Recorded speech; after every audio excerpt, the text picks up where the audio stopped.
students. Hope you all are doing well, putting your best in these holidays and revising what all we have completed till now.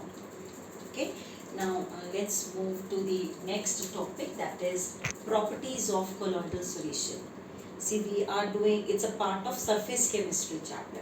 Okay, we have done so far the preparation of colloidal solutions, their protection part, coagulation, origin of charge. Now we are talking about their properties. There are 5 headings under which we are going to study the properties. The first is physical property. Okay, now physical property, under that heading we can talk about 3 different things. Heterogeneous. Heterogeneous means there is a clear distinction between the components of the colloidal solution. There is a dispersed phase and a dispersed medium in it. Dispersed medium. Though you might think with our eyes we are not able to see. With our eyes we are not able to see, but under ultra microscope, high power microscope, we will be able to see clearly the phase and the medium.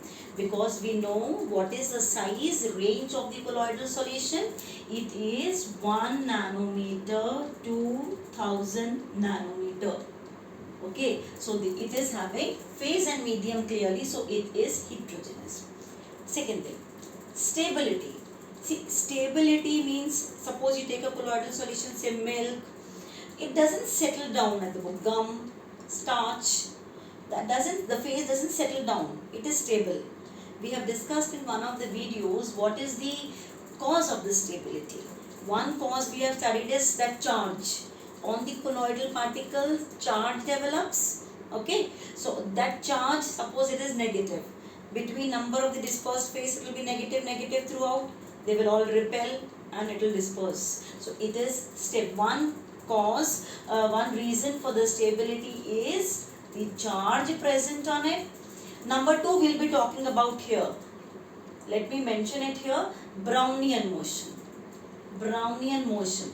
There are 2. This was actually in board exam 1 mark question asked. What is the cause of the stability of the colloidal solution? What will you write? There are 2 reasons for the colloidal solution for being stable. Number 1, charge on the colloidal solution. Number 2, Brownian motion. Okay, we will talk about Brownian motion just now. Filterability. Now, colloidal particles are that which are having larger size. So, if you take ordinary filter paper, through the ordinary filter paper, they will move. You cannot filter it. You cannot filter because they will move through the pore. The pore size is big enough for the colloidal solution particles to move through it. But if I use ultra filter paper, we will talk about that also. Ultra filter papers are those in which the pore size is reduced. Pore size is small. If we use that, then we can filter them. Because now pore size is small, colloidal solution is comparatively bigger than that size, so will not be able to pass through it. So you can filter it off. Ordinary filter paper cannot filter them, but ultra filter papers can filter. Next, we'll talk about colligative property. This term you remember we have studied in solutions. Colligative properties are those which depend upon the number of the solute particles, not on the nature. You have studied 4 colligative properties. Relative lowering in the vapor pressure, elevation in boiling point, depression in freezing point, osmotic pressure. Now, if I compare true solution with colloidal solution, we know the size is less here. Size less here, size of the colloidal particle is more. And in the preparations we have discussed that the colloidal solutions are those in which the smaller particles get associated to become equivalent to the size of this, the 1 nanometer to 1000 nanometer. That means we can say the number of the particles in the colloidal solutions are less. Number of the colloidal particles are less. I mean, not number of colloidal particles less, number of the particles are less in comparison to the true solution. In true solution, size is very small. The number is more. Suppose it is say roughly, if I say 100 here, here may be lesser than 100, because number of the small particles get associated to become equivalent to the size of this range. So when number is less, what do we say? Colligative properties for the true solutions are lesser than that of the true solution. Colloidal solutions have less colligative property than that of the true solution. Clear? Because number is more here, colligative property depend on the number. So we can say elevation and boiling point will be more for true, less for colloidal solution. Depression and freezing will be more for true solution, less for colloidal solution.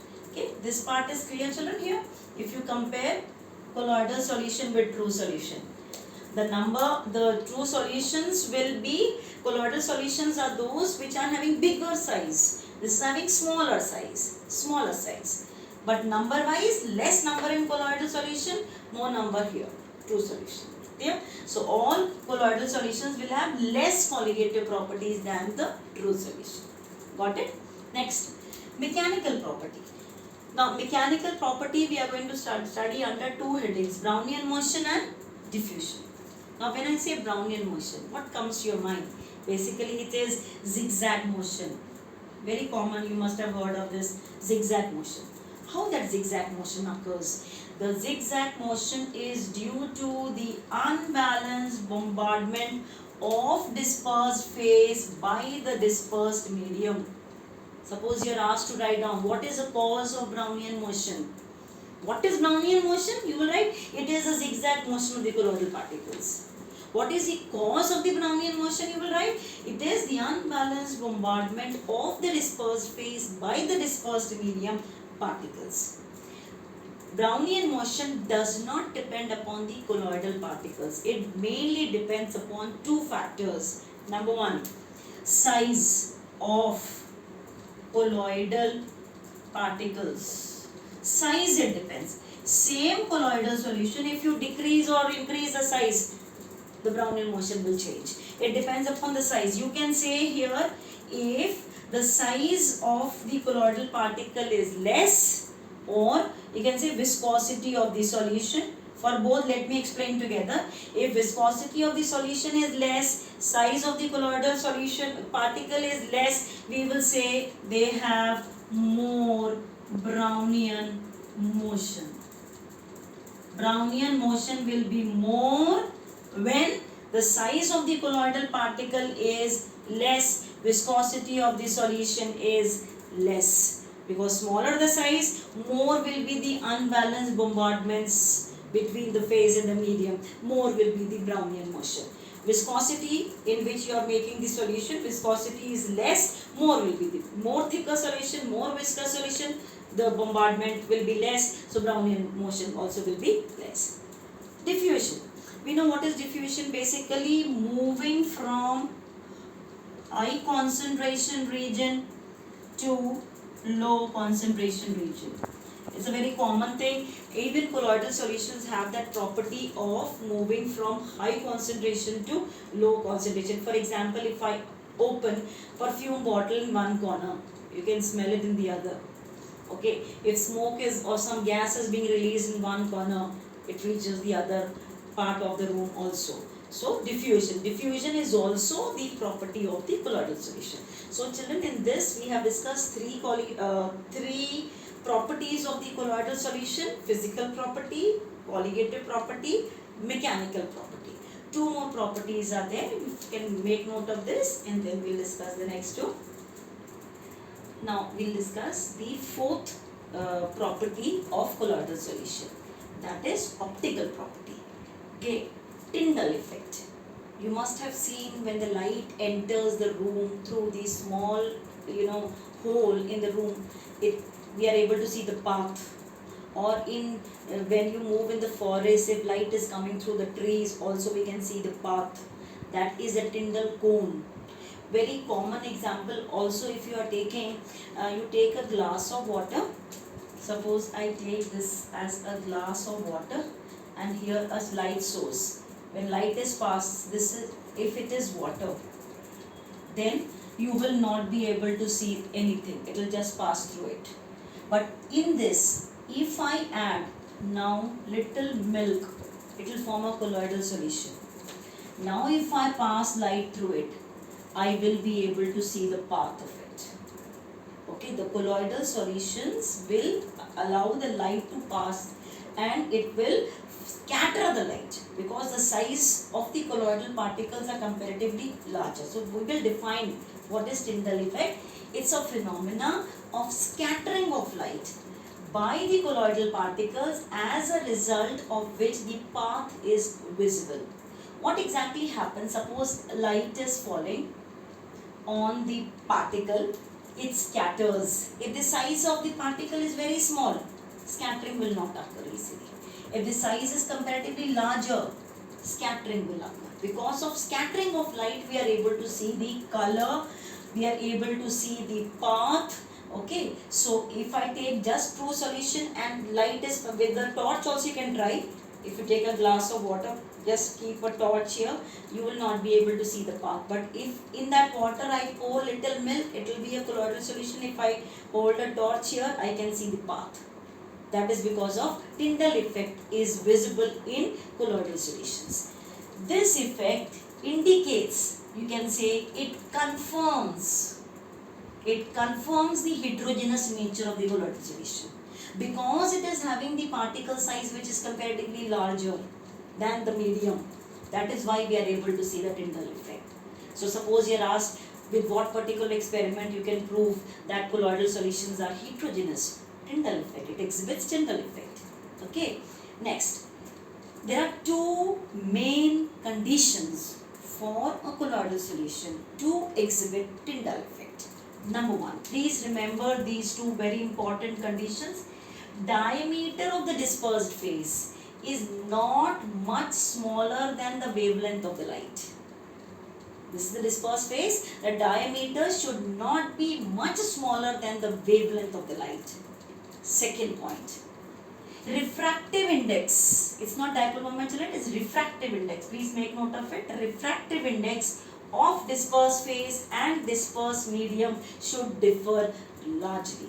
If they differ largely and if the diameter of the dispersed phase is not much smaller than that of the wavelength of the light, then it will exhibit Tyndall effect. This can be a 1 mark question asked. What are the conditions for it? Okay. Next, this also comes under optical activity only. Color. It's very interesting. We will take the example, then you see. But actually, color of the light of the colloidal solution depends upon what? It depends upon the wavelength of the light scattered by the dispersed particle. What wavelength of the light it is going to disperse? Wavelength which it is giving further depends upon two things, the size and nature. So basically you can say the color depends upon the wavelength. Second, wavelength in turn depends upon the size and the nature. You can take two common examples. Suppose I take gold. Gold sol is which category of the colloidal sol?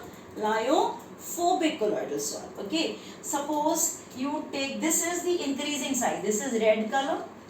This is purple. This is blue. This is golden. If the particle size of gold is increasing, this is the increasing size. If the gold particles are very small, very fine, it will appear red. Slightly bigger size of the gold particles will be purple. Still bigger, blue. Still bigger one, golden. So this is the size.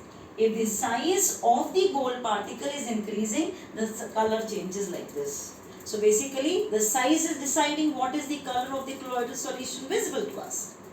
Second thing, suppose I take in a container milk, okay, and light is falling on the glass containing milk. Then if we see the reflected light, falling on this, we see the reflected light, it will be blue in color. And if we see transmitted light,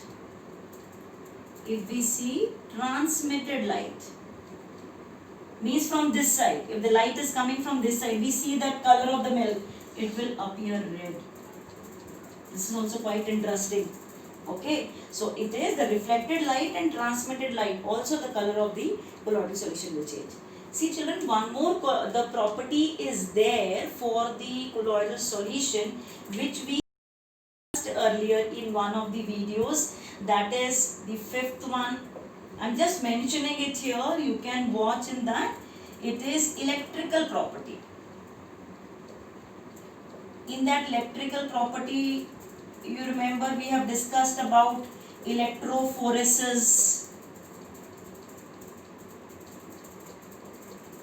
In how charge is appearing, there we have discussed. You take a U-tube. You remember that? Just to remind you, I'm just drawing it again roughly. A U-tube is taken in which you take a colloidal solution. Two electrodes are immersed. Electric current is passed through it. This is the colloidal solution. You take cathode and you take anode here. Okay, depending upon what is the charge of the colloidal solution, it will move toward the respective electrode. Is this clear? That you can watch in this. This is the fifth property of the colloidal solution. Can you please make note of this?